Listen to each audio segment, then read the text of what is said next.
मित्राणि नमो नमः। स्वागतं सर्वेषाम् अत्र भवताम् अस्मिन् स्वप्नवासव दत्तनाटकस्य कक्षायां। स्वागत है आप सभी का। आप सभी के सामने एक सुंदर सा श्लोक लेकर के समुपस्थित हुआ हूँ। आइए पढ़ते हैं, जो शार्दूल विक्रीडितम छंद में है। कस्यार्थः कलशेन को मृगयते वासो यथा निश्चितं दीक्षां पारितवान् किमिच्छति पुनर्देयं गुरोर्यद्भवेत् आत्मानुग्रहमिच्छतीह नृपजा धर्माभिरामप्रिया यद्यस्यास्ति समीप्सितं वदतु तत् कस्याद्य किं दीयताम्। कस्यार्थः कलशेन को मृगयते वासो यथा निश्चितं दीक्षां पारितवान् किमिच्छति पुनर्देयं गुरोर्यद्भवेत् आत्मानुग्रहमिच्छतीह नृपजा धर्माभिरामप्रिया यद्यस्यास्ति समीप्सितं वदतु तत् कस्याद्य किं दीयताम्। आइए इसका भावार्थ जानते हैं। यह उस प्रसंग में है, प्रथम अंक के अंतर्गत, जब आश्रम में पद्मावती अपने भृत्यों के साथ वहाँ पर आती हैं, तो वह तपोवन का दर्शन करना चाहती हैं। तो तपोवन में आकर वह वहाँ के लोगों से कृतार्थ होना चाहती हैं, उनसे अपने ऊपर कृपा चाहती हैं। तो वह वहाँ पर दान पुण्य इत्यादि करना चाहती हैं। तो उसी प्रसंग में वह लोगों से पूछती हैं कि यहाँ के लोगों को, तपोवन वासियों को क्या चाहिए। उसके लिए सभी से पूछें कि क्या चाहिए, किसको आज क्या दिया जाए। तो इसी प्रसंग में उस बात को आगे बढ़ाते हुए कांचुकीय कहते हैं कि कांचुकीय के द्वारा यह श्लोक कहा गया है। वह कहते हैं कि किसको क्या चाहिए आज हम निश्चित, आज आप लोग वहाँ के समस्त तपोवन वासियों को बोलते हैं कि आप स्वयं लोग निश्चित करें कि किसको क्या चाहिए। तो क्रियापद है, हम जानते हैं, अन्वयानुसार देखेंगे। कहा है कि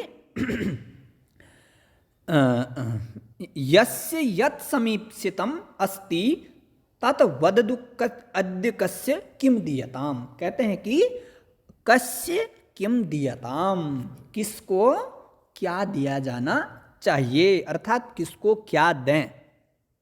तो किसको क्या दें, इस पद्य में कहने का मतलब यह है कि अस्ति तत् वदतु, वह बोलें, वह कहिए आप लोग किसको क्या चाहिए। क्या है? यत यस्य समीप्सितम अस्ति, मतलब जो जिसके लिए इच्छित है, जो जिसका अभीष्ट है, जिसको जिस वस्तु की, जिस पदार्थ की आवश्यकता है। यस्य यत, यस्य माने जिसका, जिसको, यत माने जो, समीप्सितम माने इच्छित, अस्ति माने है, तत्वदतु, वह बोलें कि किसको क्या चाहिए। तो इसी क्रम में प्रारंभ से देखते हैं कि वह सर्वप्रथम पूछते हैं कि कस्य कलशेन अर्थः। कहने का मतलब है कस्य माने किसका, कलशेन यानी कि जलपात्रेन अर्थः प्रयोजनः। कहने का मतलब है किसको कलश चाहिए, अर्थात कहने का मतलब है ऐसा कौन तपस्वी है, ऐसा कौन वहाँ पर नागरिक है जिसको कलश की आवश्यकता है।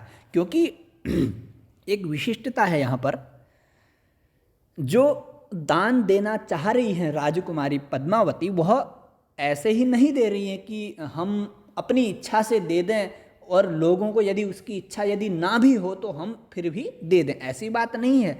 वो सभी लोगों की अभीष्टता को देख करके, सभी लोगों की इच्छा को देख करके उन लोगों को दान देना चाहती है। प्रायः ऐसा नहीं देखा जाता, लोग यदि किसी को किसी वस्तु की आवश्यकता यदि ना भी हो तो उसको वह दे देते हैं। तो यहाँ पर विशेष रूप से एक एक पदार्थ को इसलिए पूछा गया है कि दान भी इस तरह दिया जाए जिसको जो चीज़ अभीष्ट हो, जिसको जिस वस्तु की आवश्यकता हो वही उसको देना चाहिए। तभी यदि उस लेने वाले की इच्छा यदि पूरी होगी तो तभी हमारा दान भी साफल्यता को प्राप्त होगा। तो इसीलिए कहा गया है कि कस्य कलशेन अर्थ, सर्वप्रथम पूछा गया है कि किसको कलश से प्रयोजन है। कस्य, किसको, कलशेन, कलश से अर्थ प्रयोजनः, निमित्तम, किसको कलश से प्रयोजन है। और दूसरे में कहते हैं कह वासः मृगयते। कह मतलब कौन, कह माने कौन, वासः वस्त्रम, येन तनुम आच्छादयन्ति जनाः, जिससे शरीर को ढका जाए, इस प्रकार का। किम, कह वासः, कौन, वासः मृगयते इच्छति अन्विषति, कौन वस्त्र को ढूंढ रहा है, कहने का मतलब है किसको वस्त्र की आवश्यकता है। और तीसरा वाक्य है, तीसरी बात है, पुनः यथा निश्चितम दीक्षाम पारितवान। पुनः फिर यथा निश्चितम, जैसे निश्चित है, जिस प्रकार से निश्चित किया गया है नियमानुसार, वेद स्मृति इत्यादियों में, पुराणों में जिस प्रकार से निश्चित किया गया है, उसी प्रकार दीक्षाम पारितवान, दीक्षा को जो पार कर गया है, कहने का मतलब है जो गुरु से दीक्षा को पा चुका है। तो किम इच्छति, वह क्या चाहता है। जो गुरु से दीक्षा लेकर के पुनः शिक्षा प्राप्त कर चुका है, वह उसको क्या चाहिए। वह यथा निश्चितम दीक्षाम पारितवान, जो दीक्षा को पार कर चुका है, दीक्षा ले चुका है अपने गुरु से, विद्या का ग्रहण कर चुका है, किम इच्छति, वह क्या चाहता है, यत गुरोः देयम भवेत्, जो गुरु के लिए देय हो, जो गुरु के लिए देय वस्तु हो, वह क्या चाहता है। क्योंकि हम फिर पुनः यहाँ पर भी प्रसंग आता है कि गुरु को क्या देना चाहिए। तो गुरु को जो चीज़ें मुख्य स्मृति इत्यादियों में कह रखी हैं, तो गुरु को क्या देना चाहिए, उन्हीं चीज़ों को गुरु को दिया जाए। तो इसलिए बोलते हैं कि जो गुरु से शिक्षा ग्रहण कर चुका है वह क्या चाहता है। मनुस्मृतियों में भी, मनुस्मृति में कहा गया है कि गुरु को क्या क्या देना चाहिए। तो मनुस्मृति में कहा गया कि क्षेत्रम हिरण्यम गाम अश्वम क्षत्रोपानः मासनम धान्यम शाकम च वासांसी गुरवे प्रतिमा वहेत। इन पदार्थों को गुरु को, इन वस्तुओं को, इन महत्वपूर्ण विभिन्न प्रकार की चीज़ों को गुरु को दिया जाना चाहिए। तो वही बोलते हैं कि गुरु को, जो गुरु के लिए देने योग्य हो, वह क्या चाहता है। फिर कहते हैं कि धर्माभिराम प्रिया नृपजा आत्मानुग्रहम इच्छति। किम इच्छति सा धर्माभिराम प्रिया पद्मावती, आत्मानुग्रहम। इच्छति माने चाहती हैं, उनकी यह इच्छा है। क्या इच्छा है, आत्म अनुग्रहम, आत्मनि अनुग्रहम, अपनी आत्मा में अर्थात अपने ऊपर वह क्या चाहती हैं, अनुग्रह चाहती हैं, कृपा चाहती हैं। कौन चाहती हैं, नृपजा, नृपस्य पुत्री, सा नृपजा, वह नृप की जो पुत्री, वह आत्मा अनुग्रह चाहती है। आत्मानुग्रहम अर्थात अपने ऊपर अनुग्रह चाहती है, अपने ऊपर कृपा चाहती है। वह क्यों अनुग्रह तपस्वियों से चाहती, क्योंकि वो धर्माभिराम प्रिया नृपजा हैं।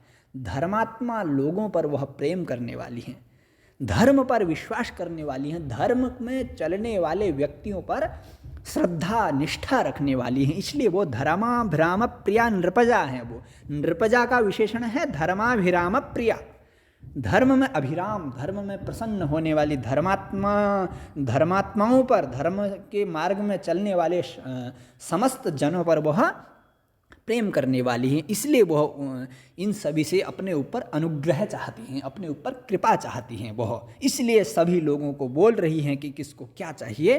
तो कहते हैं कि यस यत समीप्सितम, तो यस्य यत समीप्सितम, जिसको जो चाहिए, जिसका जो समीप्सित है। यस्य माने जिसका, यत माने जो, समीप्सितम माने इच्छित है, अभीष्ट है, अस्ति है तत्वदतु, वह बोले, वह कहे, अद्य कस्य किम दीयताम, आज, अद्य माने आज, कस्य माने किसका, किसको, मतलब अर्थात किसके लिए, किम माने क्या, दीयताम माने दिया जाना है। तो मुख्य यही है, मुख्य इस श्लोक से हमें यही प्राप्त होता है कि दान भी हमें उसी प्रकार का देना चाहिए जो किसी ग्रहण करने वाले की इच्छा हो। उसकी इच्छा के विरुद्ध देना भी वह दान नहीं है। हमें उसकी इच्छा पूर्ण हो जाए, वह संतुष्ट हो जाए, उसकी आत्मा प्रसन्न हो जाए, वही हमारा दान सफल है। तो वह विभिन्न वस्तुओं के द्वारा धर्माभिराम प्रिया हैं वो, तो विभिन्न वस्तुओं द्वारा वहाँ के तपोवन वासियों से कहती हैं कि आप लोगों को क्या चाहिए। तो आइए, आप, आशा है आप सभी को श्लोक का भावार्थ समझ में आया होगा। भावार्थ पढ़ लेते हैं एक बार। श्लोकस्याभिप्रायः अस्ति, कौन जलपात्र कलश चाहता है, अर्थात किसको कलश की आवश्यकता है। वस्त्र किसको चाहिए, वासः कह मृगयते, नियमानुसार अध्ययन कर चुका यथा, क्या चाहता है जो गुरु के लिए देय हो। यथा दीक्षाम पारितवान तस्य गुरोः किम देयम भवेत्, यह है। और धर्मात्माओं से प्रेम करने वाली राजकुमारी तपोवन में अपने ऊपर कृपा चाहती हैं, इसलिए बताएं किसको क्या अभीष्ट है जो दिया जाए, जो हम दें उन्हें, लोगों को क्या अभीष्ट है, किसको क्या चाहिए। ऐसा नहीं होना चाहिए कि जिसको जो अभीष्ट है वो हमने किसी और को दे दिया है। जिसको जो अभीष्ट है उसको वही प्राप्त होना चाहिए, यह उनका भाव है, यह उनकी इच्छा है। तो आइए, कुछ प्रश्न तैयार किए गए हैं जो महत्वपूर्ण हैं, श्लोक के अंतर्गत पूछे जाते हैं या पूछे जाएंगे, तो उनको देखते हैं। अस्मिन् श्लोके किम छंदः, तो इस श्लोक में शार्दुल विक्रीडित छंद है, आप सभी प्रायः इसका लक्षण जानते होंगे। तो यह कांचुकीय ने कहा है यह श्लोक। तो कांचुकीय सर्वोत्तम, सर्वोपरि हमने लिखा हुआ है कांचुकीय, कांचुकीय ने यह श्लोक कहा है। तो दूसरा प्रश्न है मृगयते, अस्य शब्दस्य को अर्थः अन्वेषणम, अर्थात मृगयते अन्विषति, ढूंढ रहा है। कौन, ऊपर था ना, कह वासः मृगयते, कौन वस्त्र को ढूंढ, क्योंकि मृग का स्वभाव होता है सर्वथा विचरण करते हुए कुछ न कुछ अन्वेषण करते रहना, ढूंढना, इसलिए मृगयते अर्थात कौन क्या ढूंढ रहा है। वासः ढूंढ, मतलब वस्त्र कौन ढूंढ रहा है, इसके लिए उपयोग किया गया था ऊपर। नृपजा अयम शब्द कस्मै प्रयुक्तम, जो ये नृपजा शब्द है किसके लिए प्रयोग किया गया, तो पद्मावत्यै, पद्मावती के लिए उपयोग किया गया है। और चतुर्थ प्रश्न है समीप्सितम अत्र कह प्रकृति प्रत्यय, यहाँ पर कौन सा प्रकृति, क्या प्रकृति प्रत्यय है समीप्सितम इस शब्द में, तो सम उपसर्ग है, आप प्रापणे धातु है प्राप्त करने अर्थ में, और सन प्रत्यय करके उक्त प्रत्यय लगा हुआ है, निष्ठा, निष्ठा संज्ञक। तो इस प्रकार यह प्रश्न है। तो इस प्रकार इस श्लोक को हमें स्मरण रखना चाहिए और इसके भाव को भी स्मरण रखना चाहिए और जीवन में भी इसको उतारना चाहिए। तो आशा है आप सभी का धन्यवाद, आप सभी को यह श्लोक समझ में आया होगा। तो पुनः आपके समक्ष इसी प्रकार स्वप्नवासव दत्तम का अध्ययन हम अंत तक श्लोकशः करेंगे। तो पुनः आपके समक्ष एक सुंदर सा श्लोक लेकर के समुपस्थित होऊंगा। तब तक के लिए धन्यवाद। नमः संस्कृताय।